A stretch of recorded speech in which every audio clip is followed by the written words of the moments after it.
Vamos a hacer la práctica sobre la polarización del transistor en el mismo curso de semiconductores. Inicialmente vamos a ver la polarización con resistencia de emisor.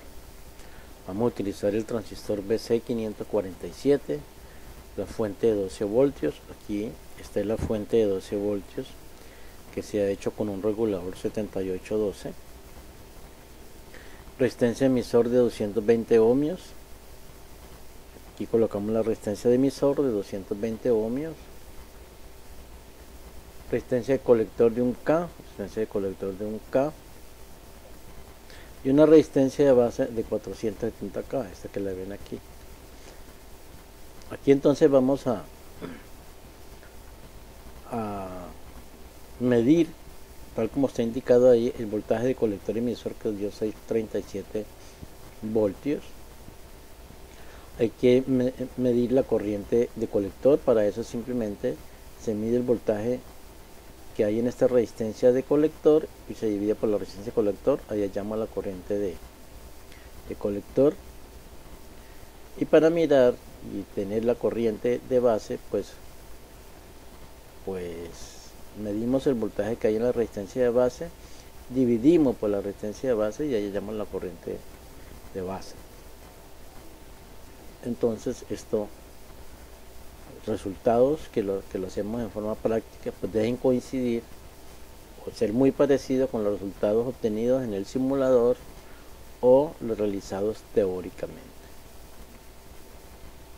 La autopolarización, vamos a usar ahora RC, aquí 1K, RE 220 voltios, resistencia de emisor, resistencia de base 2 39K y resistencia de base 1 6.8K. Hacemos las conexiones. El transistor es el BCC 147. Calculamos o medimos más bien el voltaje de colector emisor, 6.32. También podemos chequear el voltaje de base emisor, a ver si nos da los 0.7.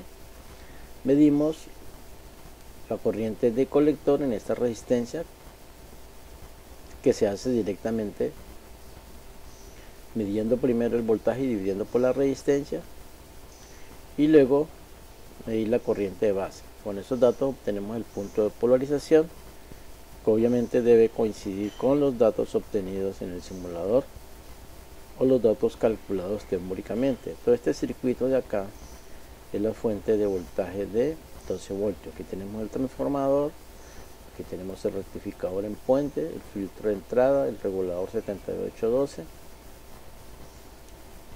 y el filtro de salida. Este es de 1000 microfarads y este es de 100 microfarads. Bueno, pues muchas gracias. Les habló el profesor Jorge Polanyi.